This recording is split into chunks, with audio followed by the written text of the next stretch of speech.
अस्सलाम वालेकुम वरहमतुल्लाहि वबरकातुहू। देखिए अल्हम्दुलिल्लाह आज का ट्रेड लिया सेम पैटर्न पे, कोई चेंजेस नहीं है, कोई बदलाव नहीं है, बस थोड़ी से पैटर्न के शक्ल में तब्दीली आती रहती है। ठीक है, आज पहली बात ये समझ लीजिए कि ट्रेडिंग जो है ना, ट्रेडिंग ये स्ट्रैटेजी आपकी 30% काम करेगी। कितने परसेंट काम करेगी? सिर्फ 30% आपकी स्ट्रैटेजी काम करेगी। बाकी का जो 70% है वो आपका मनी मैनेजमेंट है। आप कैसे आपके रिस्क को मैनेज कर रहे हो वो इम्पोर्टेंट है। आपकी साइकोलॉजी, जब आप ट्रेड में हो और जब ट्रेड लॉस में जा रहा है तो तब आप कैसे ट्रीट करते हो, जब प्रॉफिट में जा रहा है तब आप कैसे ट्रीट करते हो, आप आपके ट्रेडिंग सेटअप का कैसे इंतज़ार कर रहे हो, है ना? जो चीज़ मिल रहा है उसमें बैठ जा रहे हो या अपने ट्रेडिंग सेटअप का इंतज़ार कर रहे हो, ये सारी चीज़ें जो है वो मायने रखती हैं। अभी लोगों को पीछा इस चीज़ का है कि सर कहाँ बाय करना है, कहाँ सेल करना है, बता दो भाई। कोई चलो ठीक है, मालूम भी हो जाएगा कहाँ बाय करना है, कहाँ सेल करना है, लेकिन जब तक आप अपनी साइकोलॉजी को ट्रेनिंग नहीं दोगे, तरबियत नहीं दोगे इंतज़ार करने की, सही मौके का, सही वक्त का इंतज़ार करने की, टारगेट तक बैठने का इंतज़ार करना, स्टॉप लॉस तक बैठने का इंतज़ार करना, ब्रेकआउट का इंतज़ार करना, जब तक आप ये इंतज़ार करना अपने आप को नहीं सिखाओगे, ट्रेड में बैठना नहीं सिखाओगे, उसको प्रैक्टिस नहीं दोगे, तब तक आप मार्केट में नहीं टिक सकते। ठीक है, आज का जो ट्रेड था वो मैं आपको बता देता हूँ। ठीक है, ये जो दो लेवल्स है, इसका पीछे से कोई ताल्लुक नहीं है। ये पीछे लेवल बनी हुई है 11,037 की, तो आप देख लेना कौन सी लेवल है। ये एक इम्पॉर्टेंट लेवल थी, इस वजह से मैंने बनाया था। बाकी ये लेवल मैंने क्यों बनाया था 11,067 की, क्योंकि ये कल का एक लेवल था जहाँ से प्राइस गिरा था और आज भी सेम जगह से प्राइस गिरा था, है ना?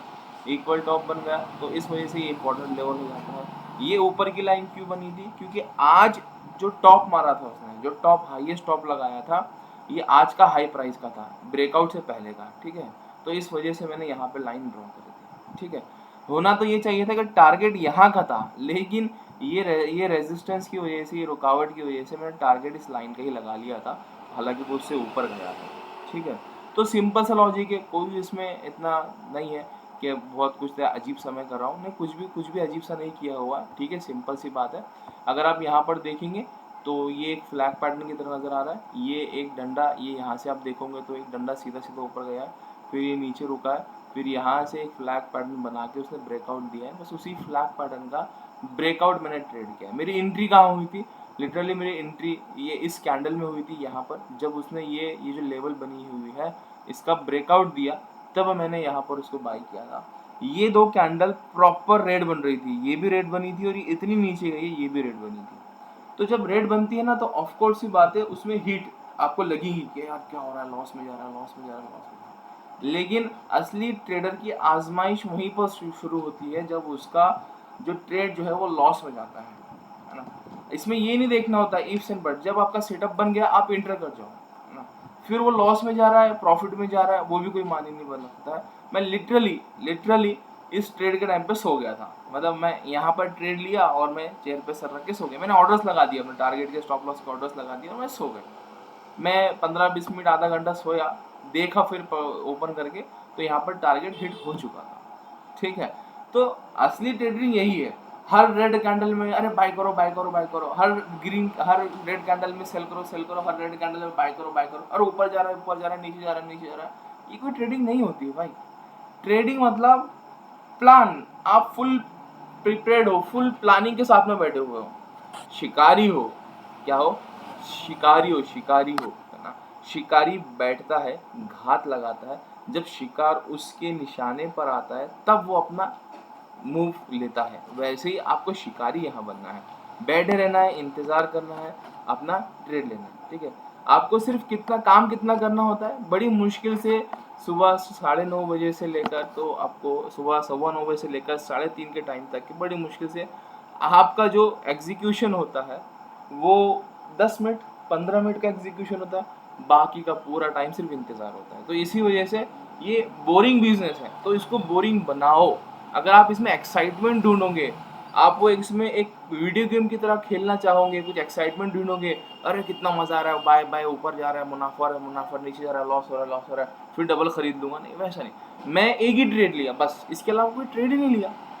क्या जरूरत है भाई, क्या जरूरत है? चलो छोटे अमाउंट से लिया, कोई प्रॉब्लम नहीं है उसमें, देखो यहाँ मैटर ये नहीं करता है कि प्रॉफिट कितना कर रहा है, मैटर ये कर रहा है कि जो आप सोच रहे हो, जो आप कर रहे हो, सही जा रहा है या नहीं जा रहा है।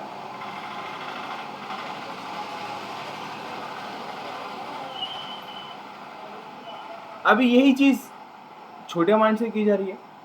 जैसे जैसे इसमें प्रैक्टिस हुई, देखो बात क्या है मालूम है क्या भाई, सही जा रहा है, सही जा रहा है। इंसान क्या करता है, एक साइकोलॉजिकल फैक्टर बताता हूँ, जैसे ही उसके 1 2 3 ट्रेड अच्छे जाने लग जाते हैं तो वो क्या करता है, अपनी पोजीशन साइज बढ़ा देता है। 500 रुपये से करता था, अब 5000 रुपये करता है। जैसे ही वो 5000 वाला ट्रेड जाता है, फट से फटका बैठ जाता है। अब उसको रिकवर करने के लिए उसको 10,000 करता है, वो 10,000 भी माइनस हो जाते हैं। तो ऐसा नहीं चलेगा। अगर आपको वाकई में ट्रेडर बनना है तो आपको एक सेटअप रखो, एक सेटअप पकड़ो, एक प्रॉफिट रिस्क रिवॉर्ड रेशियो रखो, कितना रिस्क लेना है, कितना रिवॉर्ड लेना है। 3 महीने कंसिस्टेंसी के साथ में बैठकर ट्रेड करो। उसी सेटअप का इंतजार करोगे, दूसरा कोई ट्रेड नहीं लोगे, सेम रिस्क रिवॉर्ड के साथ में 3 महीना ट्रेड लोगे। 3 महीना ट्रेड करके देखो, हर महीना हर हफ्ते रिव्यू करो कि टारगेट्स जो बने हैं उसमें क्या खुसूसियात थी और जो स्टॉप लॉस बने उसमें क्या खामियां थी और आप उससे बेहतर कैसा कर सकते थे। बस ये तीन तीन सवाल अपने आप से पूछो हर हफ्ते, एनालिसिस करते करते। हर ट्रेड का रिकॉर्ड रखो, उसमें लिखो क्यों ट्रेड लिया, कितना प्रॉफिट लिया, कितना लॉस लिया, क्यों एग्जिट किया। आप ये 3 महीना करोगे ना, आप इम्प्रूव हो जाओगे। यहाँ पर आप 3 महीने क्या कर रहे हो, अपने दिमाग को ट्रेनिंग दे रहे हो लॉस बर्दाश्त करने की, आपको प्रॉफिट बर्दाश्त करने की, अपने इमोशंस कंट्रोल करने की, वेटिंग करने की, पेशेंस करने की, शिकारी की तरह बैठने की। आप ओवर द पीरियड जब ये डिसिप्लिन, कंसिस्टेंसी और जर्नलिंग के साथ में आप जिस दिन से काम शुरू करोगे, आप उसी दिन से प्रॉफिटेबल बन जाओगे, चाहे आपको प्रॉफिट हो या ना हो। आज के लिए इतना ही, कल मुलाकात है। अस्सलाम वालेकुम।